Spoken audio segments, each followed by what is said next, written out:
আমরা দেখতে পাচ্ছি আমাদের হাতে এটা হচ্ছে ইগনিশন কয়েল।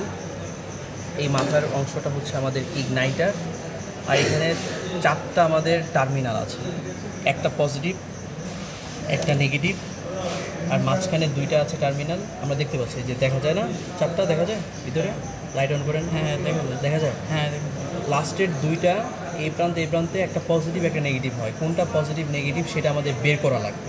আর মাঝখানে দুইটা, একটা আইজিএফ মানে ইগনিশন ফিডব্যাক, আর একটা হচ্ছে আইজিটি ইগনিশন ট্রিগার, ওইটা আমাদের খুঁজে বের করা লাগবে। এখন আমাদের প্লাস মাইনাস কোনটা সেটা আমরা খুঁজে বের করব। এখন খুঁজে বের করার জন্য আমাদের হাতে ব্যাটারি দেখতে পাচ্ছি।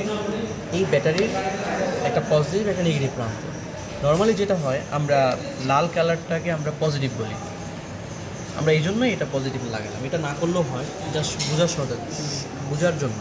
আমরা কালোটাও লাগাইতে পারতাম, কোনো সমস্যা ছিল না, কিন্তু আমাদের বুঝতে যেন সহজ হয় এই জন্য এটা লাগালাম। আর হচ্ছে আমাদের কালোটা আমরা নেগেটিভের সাথে লাগাবো, কারণ আমরা দেখতে পাচ্ছি এখানে নেগেটিভ, তাই না? দেখা যায় এই যে পজিটিভ নেগেটিভ দেখা যায়। হ্যাঁ আচ্ছা, এখন আমরা যেটা করব যে এখন আমরা এই যে আমাদের তিনটা কানেক্টর আছে, আমরা দুইটা নিব এখান থেকে, দেখা যায় দুইটা নিয়ে আমরা দুই প্রান্তে লাগালাম, আরেকটা এই প্রান্তে লাগালাম। এখন আমরা পজিটিভ নেগেটিভ খুঁজে বের করব।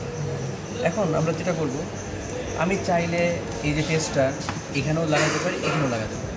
আমি ধরলাম এখানে লাগালাম, ঠিক আছে। এখন বর্তনী যেহেতু আমাদের পূর্ণ করতে হবে, বর্তনী যদি পূর্ণ করতে চাই তাহলে আমাদের এটার এই দুইটার যে কোনো একটার সাথে কানেকশন দিতে হবে, এটা, তাই না? এটা দিতে হবে। আমরা কানেকশন দিলাম, কানেকশন দিয়ে দিলাম আমরা। আমি চাইলে এটার সাথেও দিতে পারি। এখন আমরা টেস্ট করব। আমি ডিরেক্ট এই যে আমাদের যে আসল যে লাইনটা আছে সেটা আমরা নিব না, সেটা নিলে কিন্তু স্পার্ক করতেও পারে, নাও পারে, আমি জানি না। দেখি আমরা এই যে স্পার্ক করতেছি, তার মানে এটা করলে আমাদের স্পার্ক আসছিল ভিডিওতে। হ্যাঁ আরেকবার করেন, এই দেখেন স্পার্ক করতেছে। হ্যাঁ তার মানে এটা করলে দেখা যাবে আমাদের এই যে ইগনাইটার বা এই যে ইগনিশন কয়েল, এটা এখানে যে কয়েলটা পুড়ে যেতে পারে বা সমস্যা হবে। এই জন্য আমরা টেস্টটা নিয়েছি, টেস্টটা দিয়ে আমরা বর্তনী পূর্ণ করবো। এই দেখেন জ্বলে গেছে না? জ্বলছে। এটা জ্বলা মানে হচ্ছে যে এটা আমাদের নেগেটিভ, তার মানে এটা পজিটিভ। এখন এখানে দেওয়ার দরকার নাই, কারণ আমাদের আরেকটা প্রান্তের সাথে এটা লাগানো আছে। এটা টেস্ট করারই দরকার নেই, আমরা পেয়ে গেছি। কোনো কারণে যদি এমন হতো যে এটা জ্বলতেছে না, আমরা এখানে নেগেটিভ পাইছি, এখানে নেগেটিভ আছে, জ্বলা মানে হচ্ছে এই প্রান্ত পজিটিভ। এখন কোনো কারণে যদি না জ্বলে, তার মানে এটাও নেগেটিভ, এটাও নেগেটিভ, আমরা তখন ওই প্রান্তটা পেয়ে যাব। বুঝতে পেরেছেন কীভাবে আমরা নেগেটিভ আর পজিটিভ প্রান্ত খুঁজে পাবো? এটা জ্বলতেছে, তার মানে এটা আমাদের কি পজিটিভ, আমরা পজিটিভ পেয়ে গেছি। এখন আমরা খুলে ফেললাম, সরি থাকুক আমাদের খুলে ফেলতে। এখন আমরা যেটা করবো, একটু পজ করব। আমরা পজিটিভ নেগেটিভ প্রান্ত খুঁজে বের করলাম। এখন বর্তনী এমনভাবে পূর্ণ করব যাতে করে স্পার্ক না হয়। আমি যদি এটার সাথে এটা কোথায় যেন লাগাই তাহলে তো স্পার্ক হচ্ছে, তাই না? তাহলে বর্তনী হতো না, এটা পুড়ে যাবে। তাহলে আমরা ঠিক অপোজিট দিকে কানেকশন দিয়ে বর্তনীটা পূর্ণ করব। এটা আমরা লাগাবো এই পাশে, ঠিক আছে?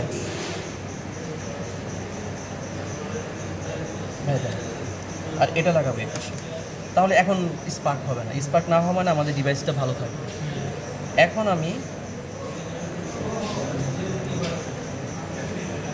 এখন আমি দেখব যে আইজিএফ কোনটা, আইজিটি কোনটা। আমরা এখানে দিলাম কানেকশন, আমরা জানি যে এটা আমাদের পজিটিভ। হ্যাঁ পজিটিভ। এখন দেখি স্পার্ক হওয়ার একটা শব্দ হবে। শব্দ হচ্ছে না, শব্দটা মোবাইলে হয়তো শোনা নাও যেতে পারে, কিন্তু শব্দ হবে। আমরা যারা আছি শব্দ, আমি এখন যেহেতু শব্দ হচ্ছে না, তার মানে এটা চেঞ্জ করে অন্য পাশে নিয়ে আসলাম। এখন দেখেন আইজিটি শব্দ হচ্ছে, মোবাইলে হয়তো শোনা যাবে না, শব্দ হচ্ছে, তার মানে হচ্ছে এটা আইজিটি। এখন আমি কি করব, আমরা স্পার্ক করব। আমাদের যে স্পার্ক প্লাগ যেটা আছে, এটার যে এই প্রান্ত সিরামিকের যে সাদা অংশটা, এখানে পুরোটাই সিরামিক, এখান থেকে এই পর্যন্ত পুরোটাই সিরামিক, এখান থেকে মাথা পর্যন্ত। এখন এটার ভিতরে যে অংশটা আছে দেখেন ভাইয়া, এই যে গোল অংশটা আছে না, সেন্টার এটা কি জানি বলে, সেন্টার অ্যানোড না বলছিল sir? Centre electrode, sorry sir বলছিল সেন্টার ইলেকট্রোড। আর এই যে বাঁকাটা অংশটা আছে এটা হচ্ছে এটা আরেকটা ইলেকট্রোড, এটা গ্রাউন্ড ইলেকট্রোড বলছিল সম্ভবত, তাই না? Ground electrode. আচ্ছা, গ্রাউন্ডের সাথে আমরা এটাকে সার্ফেসটাকে গ্রাউন্ড মনে করি, ইঞ্জিনে পুরো বডিটাই গ্রাউন্ড আমাদের। আমরা এই গ্রাউন্ডের সাথে গ্রাউন্ড ধরবো চাপ দিয়ে, তার আগে আমরা এটা কানেকশন করি। ভালো করে চাপ দিতে হবে, একটা শব্দ হবে যে হ্যাঁ এটার সাথে লাগছে, ভিতরে লেগে যাবে। হ্যাঁ, এই জন্য ভালো করে চাপ দিতে হবে, যদি লেগে যায় ভালো করে চাপ দিতে হবে। তারপর হচ্ছে আমাদের গ্রাউন্ডে স্পার্ক ঘটানোর জন্য যে কোনো একটা প্রান্তের সাথে, নেগেটিভ অথবা পজিটিভ, যে কোনো একটা প্রান্তের সাথে আমরা নেগেটিভের সাথে গ্রাউন্ড করি, এটার সাথে এটা আমরা কানেক্ট করে দেব। ঠিক আছে, আমরা এখানে ধরে রাখতে হবে। এটা আমাদের হচ্ছে ইঞ্জিন বডি মনে করি, এটা সারফেস। হ্যাঁ, ভালো করে লাগান, ওটা লাগান। আমি এটাকে চাপ দিয়ে ধরবো, দেখেন নিচে স্পার্ক করতেছে, দেখা যায়? করে না। আমি যখন পজিটিভ দিয়ে দিব তখন স্পার্ক করবে, করে না? হ্যাঁ করতেছে, মোবাইলে দেখা যায়? হ্যাঁ দেখা যায়। তার মানে আমাদের এই যে ইগনিশন কয়েল যে স্পার্ক করতেছে, স্পার্ক প্লাগের একদম প্রান্তবিন্দু দিয়ে ওটা দেখা যায়, তাই না? তার মানে ইগনিশন কয়েলটা আমাদের ঠিক আছে, তাই না ভাই? এটা আমাদের ওয়ার্কেবল, অপারেশনাল, তার মানে এটা কাজ করতেছে। এভাবে আমরা চেক করতে পারি।